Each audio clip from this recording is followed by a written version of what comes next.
Hello dear students, ये lecture में partial differential equation method of multiplier को solve करना बताया जा रहा है। तो देखिए, आज के जो टॉपिक में हमने इन्वॉल्व किया है वो चीज़ आप देख लीजिए।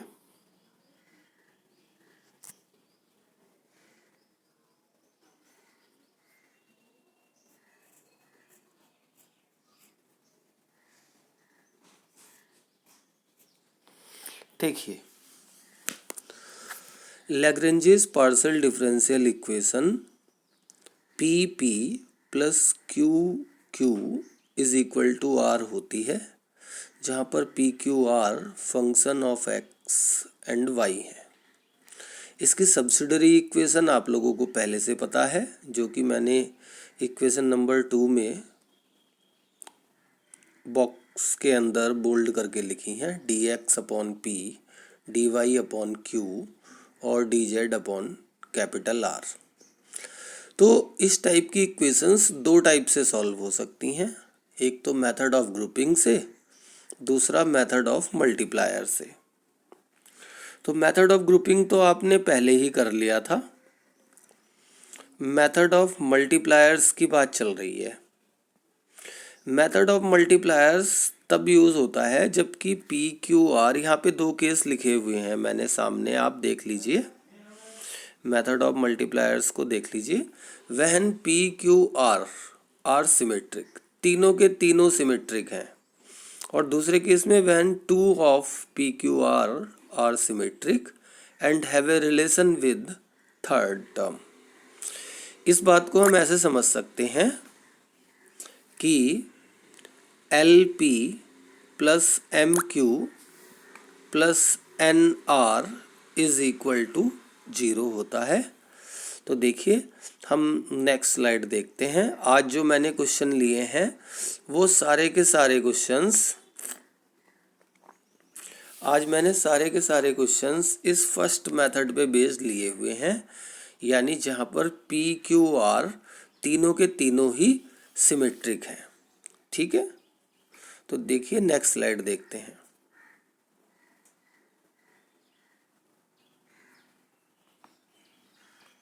ये हमारी नेक्स्ट स्लाइड आ गई है, पेज नंबर 2 है, आप इसे देख लीजिए।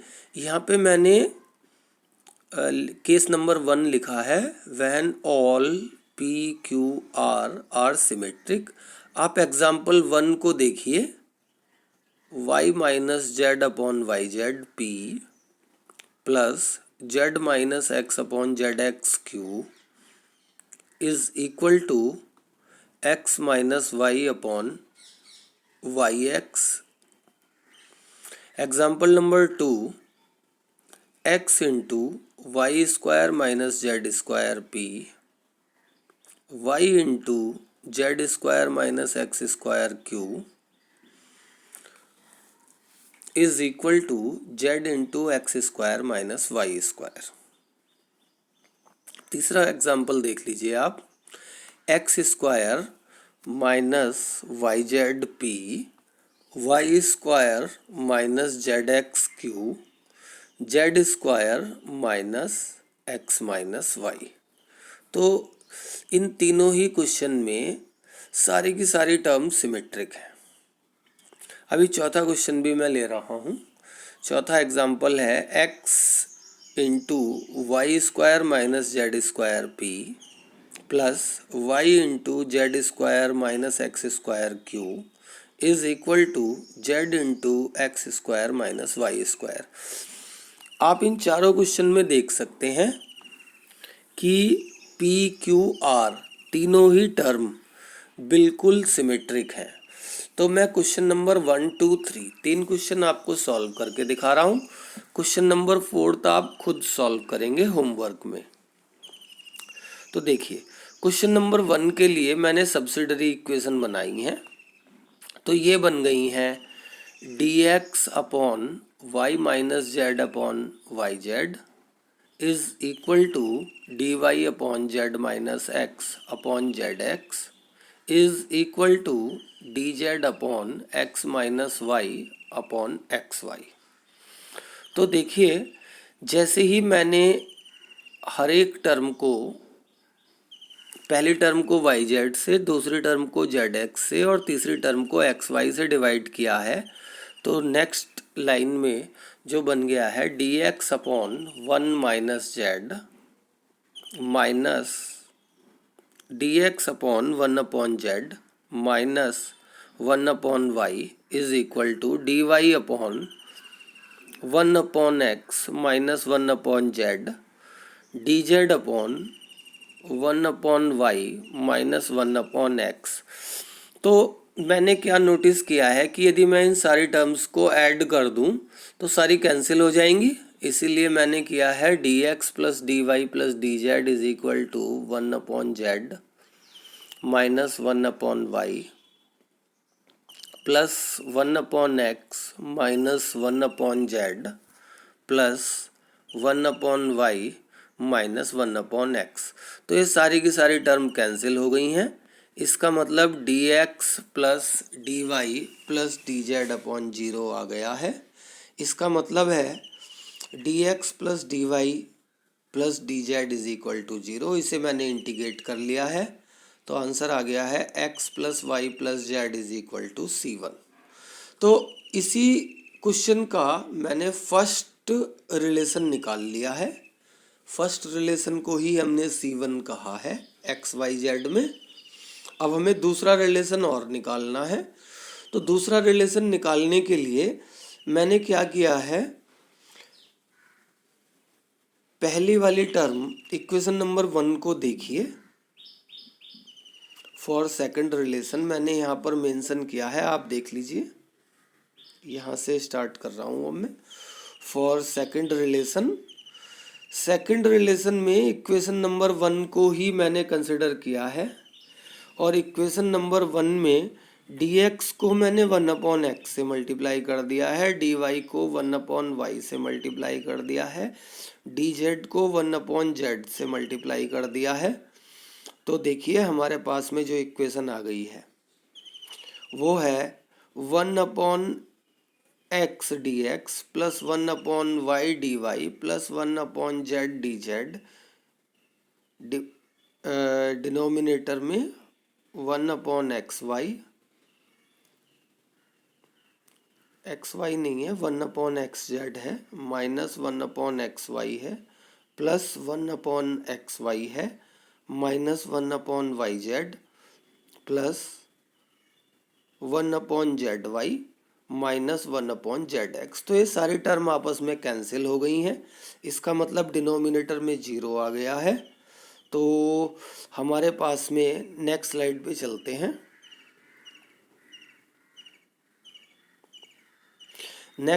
चलते हैं। तो हमारे पास में आ गया है 1 upon X D X plus 1 upon Y D Y plus 1 upon Z D Z is equal to 0। इसे मैंने इंटीग्रेट कर लिया है, तो यानी log x plus log y plus log z is equal to log C1।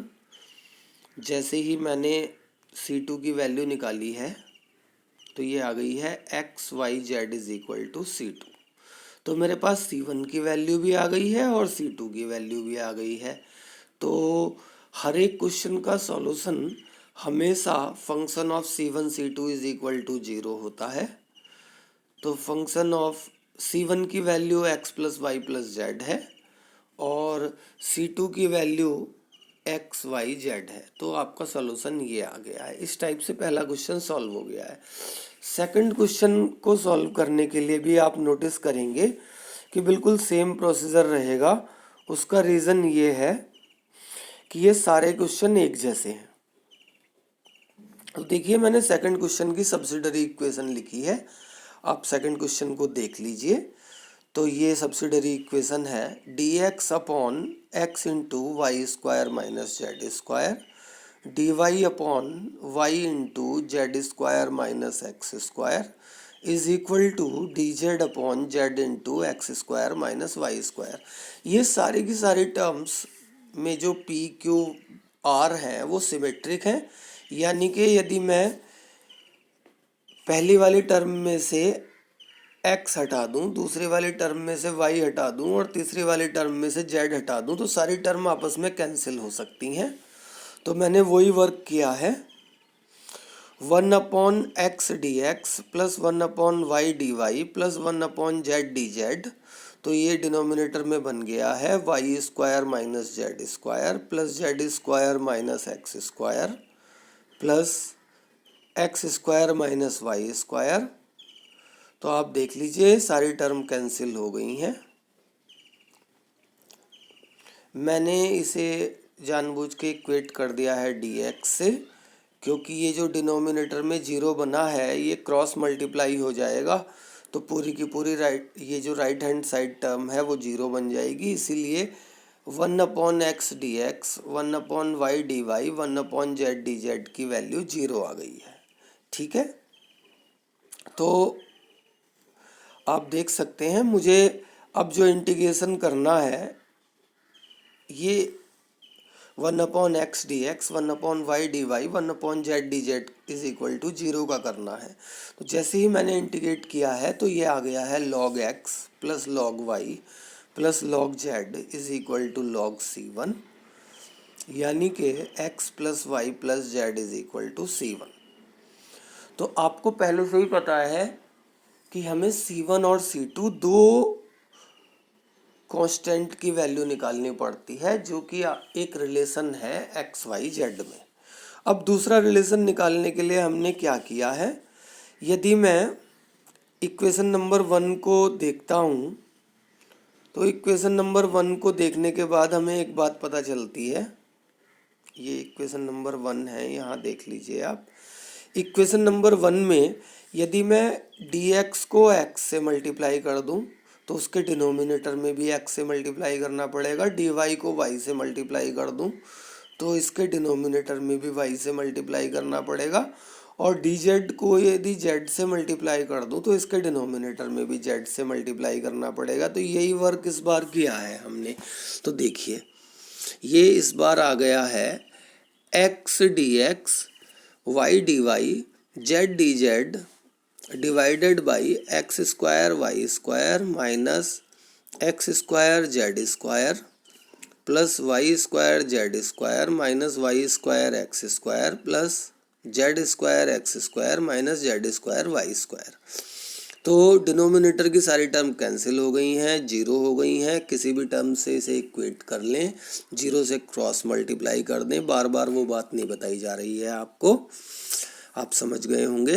तो ये है x dx plus y D Y plus z D Z is equal to zero. तो आप इसे इंटीग्रेट कर लीजिए। इंटीग्रेट करने के बाद में जो आपके पास टर्म आ गई है वो आ गई है ये x square upon two plus Y square upon two plus Z square upon two is equal to c2। तो हमने क्या किया है, ये लेफ्ट हैंड साइड से 2 एलसीएम ले लिया है और राइट हैंड साइड c2 से मल्टीप्लाई कर दिया है। तो ये बन गया है x square plus Y square plus Z square is equal to c2 dash. तो हमारा जो सॉल्यूशन होता है function of c1 c2 is equal to zero, ये हमारा सॉल्यूशन होता है। तो हमारे पास पहला जो रिलेशन आया था वो आया था एक्स वाई जेड, और दूसरा जो रिलेशन आया था वो आया था x square plus Y square plus Z square. तो आंसर आ गया है function of x Y z comma x square plus Y square plus Z square is equal to zero. तो ये दूसरे क्वेश्चन का सॉल्यूशन है। अब मैं तीसरा क्वेश्चन ले रहा हूँ। तीसरा क्वेश्चन देख लीजिए आप। तीसरे क्वेश्चन के लिए मैंने सब्सिडरी इक्वेशन लिख दी है। dx upon x square plus y minus z dy upon y square into z minus x dz upon z square into x minus Y. तो हमने एक चीज़ नोटिस की है, यदि मैं पहली टर्म में से एक्स स्क्वायर हटा दूं, दूसरी में से वाई स्क्वायर हटा दूं और तीसरी में से जेड स्क्वायर हटा दूं तो सारी टर्म ये आपस में कैंसिल हो सकती हैं, है ना। सारी की सारी term P Q are symmetric है। तो मैंने वही वर्क किया है। पहले वाले टर्म के न्यूमरेटर और डिनोमिनेटर को 1/x² से मल्टीप्लाई कर दिया है। दूसरी वाली टर्म के न्यूमरेटर और डिनोमिनेटर को 1/y² से मल्टीप्लाई कर दिया है।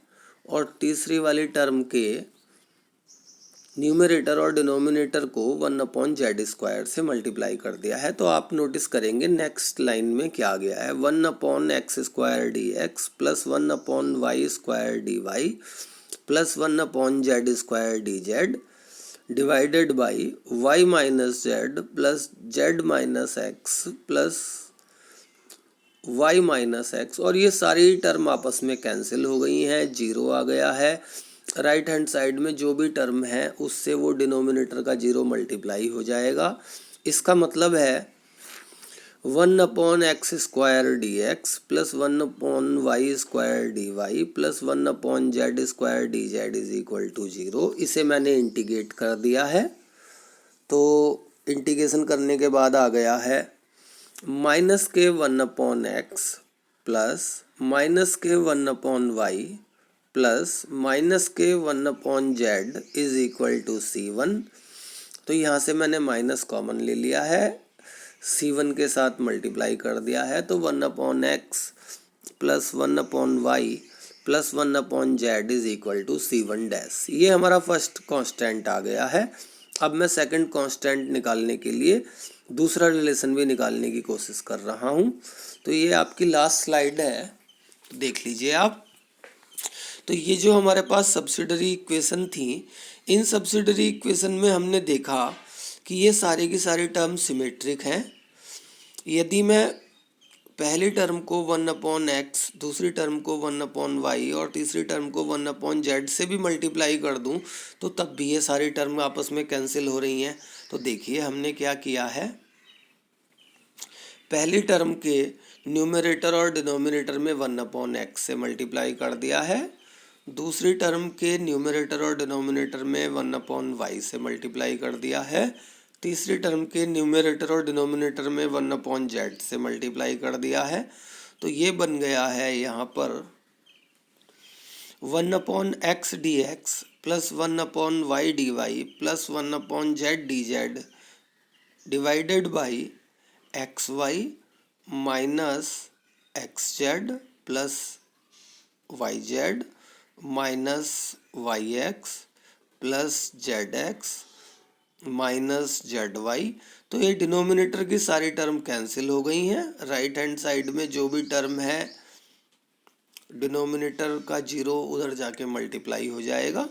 तो यानी कि 1/x dx plus 1/y dy plus 1/z dz is equal to 0 आ गया है। इसे हमें इंटीग्रेट करना है। तो ये आ गया है log x log y log z is equal to log c2, यानी x Y Z is equal to c2। तो देखिए आपका सॉल्यूशन आ गया है। आपका जो सॉल्यूशन होता है हमेशा वो सॉल्यूशन होता है function of c1 c2 is equal to 0। यानी पहला रिलेशन आया था 1/x plus 1/y plus 1/z और दूसरा रिलेशन आया है एक्स वाई जेड। तो ये आंसर आ गया है आपका यहाँ पर। तो सारे ही क्वेश्चन का जो आंसर है वो लगभग एक जैसा आया है।